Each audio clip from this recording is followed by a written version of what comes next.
Ahojte, dneska tu máme ďalšie auto. Konkrétne toto auto musím povedať, že je vo veľmi peknej konfigurácii.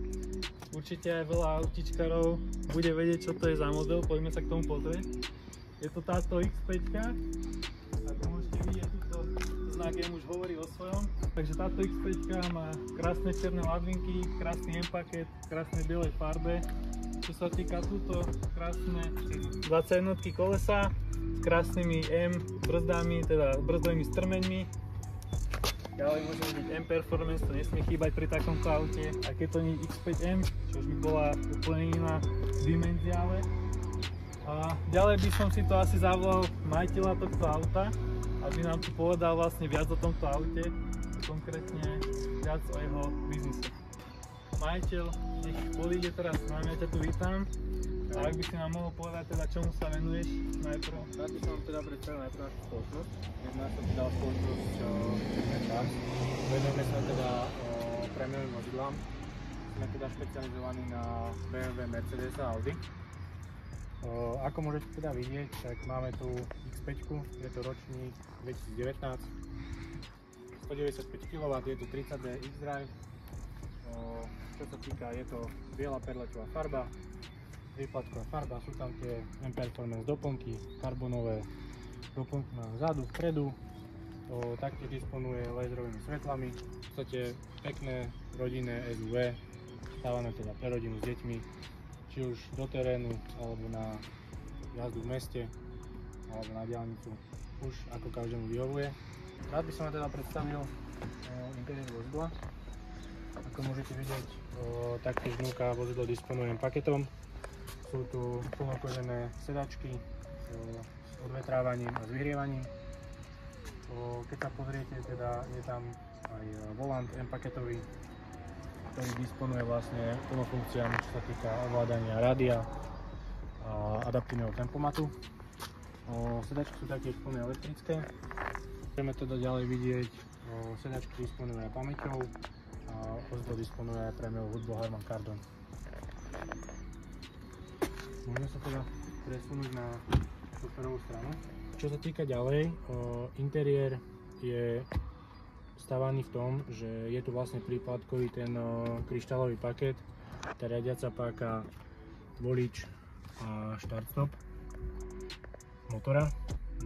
Ďalej teda, čo sa týka výbavy, tak vozidlo disponuje komplet všetkými asistentami, proti nárazu, mŕtve uhly, jazdné pruhy. Ďalej tu máme head-up display, ktorý vám teda predmieta rýchlosť, navigáciu a ostatné potrebné celý entertainment vlastne na sklo. Máme tu potom možnosť konfigurácie podvozku. Sú tu vlastne 4 režimy, je to adaptívny, komfortný, športový a EcoPro. Taktiež si viete voliť, je tu vzduchový podvozok, takže si viete teda navoliť výšku vzduchu, zníženie vozidla, či ho chcete nižšie, vyššie. Vozidlo, ako vidíte, je momentálne vyhneť do dveru. Nájdete ho na našej stránke mfcars www.mfcars.sk. Aktuálna cena vozidla je 61 € z DPH.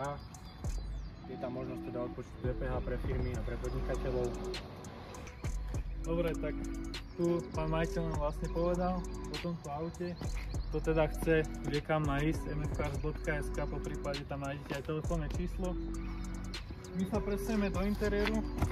Mne sa osobne ten interiér veľmi, ale veľmi páči. Hneď už keď vstúpite do vozidla, vidíte krásne M, tu vidíte na tej lište.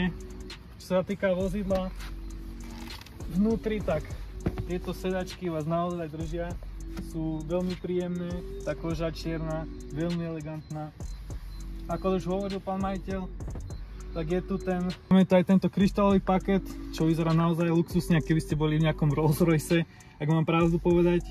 Vzduchový podvozok, to je veľmi, veľmi dobré, čo sa týka terénu, idete niekam, dajme tomu ku babke, cez víkend, je tam nejaká kamienistá cesta, nie je problém, zdvihnete si podvozok a máte. Čo sa týka entertainmentu, máte tento veľký displej, všetko tam nájdete, čo je potrebné, od navigácie až po neviem čo. Ako povedal aj pán majiteľ, head-up display, všetko potrebné od ukazateľa rýchlosti až po aj navigáciu, všetko možné. Taktiež na prístrojovej doske máte taktiež displej, čo už je štandard u takýchto aut, takejto ceny. A celkovo príjemný dojem, elegantný, strieborné lišty okolo vetrakov. Fakt to pôsobí veľmi minimalisticky, čisto, žiadne prehrotené. Nie sú tu ani žiadne dotykové tlačítka, pekne fyzické tlačidlá, či už na klímu alebo na pridávanie zvuku. Fakt super.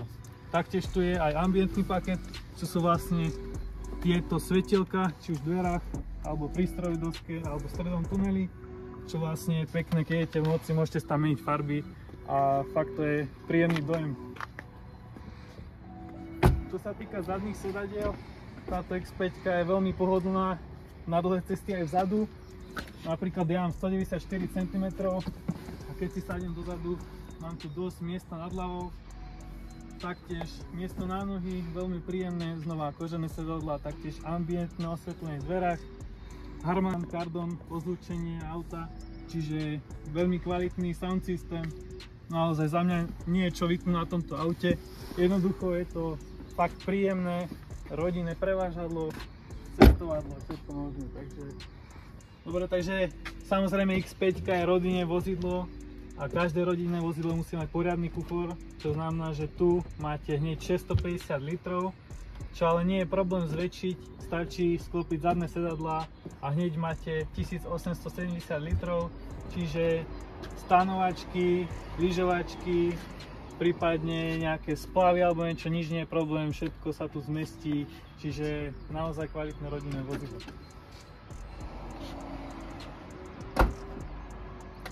Dobre, takže teraz si dáme takú menšiu testovaciu jazdu. Dáme normálne Bčko, dáme športový režim. Ideme sa teda trošku previesť s touto X5-kou. Čo sa týka X5-ky, ona má veľmi dobrú povesť, pretože je to samozrejme SUVčko, je to rodinné auto. Taktiež je to veľmi rýchle, je to veľmi svižné, aj keď je to diesel, naozaj ten 3 liter je fakt super.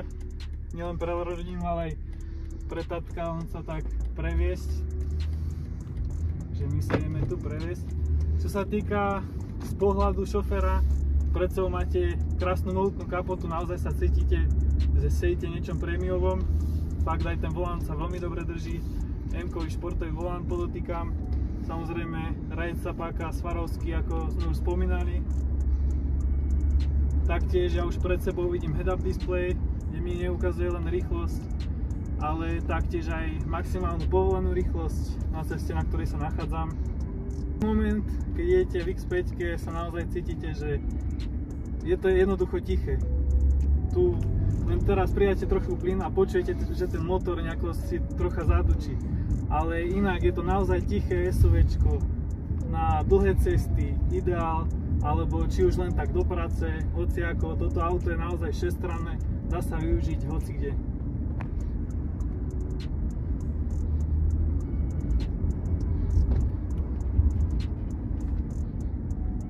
A my sa teraz tuto otočíme a ukážeme si aj trošku vlastne športovejšiu jazdu. Sice je to diesel, ale naozaj keď tam trochu pošteklíte tie kone pod kapotou, tak naozaj vie to ísť aj svižne.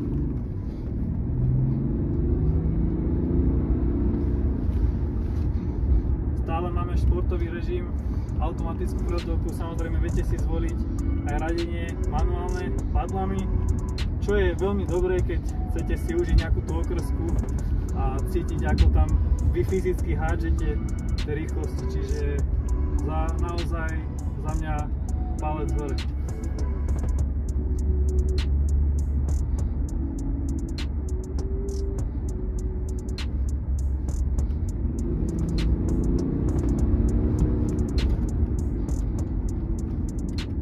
Čo sa týka tohto auta, naozaj, ak máte 61 000 eur, určite by som neváhal ísť do toho.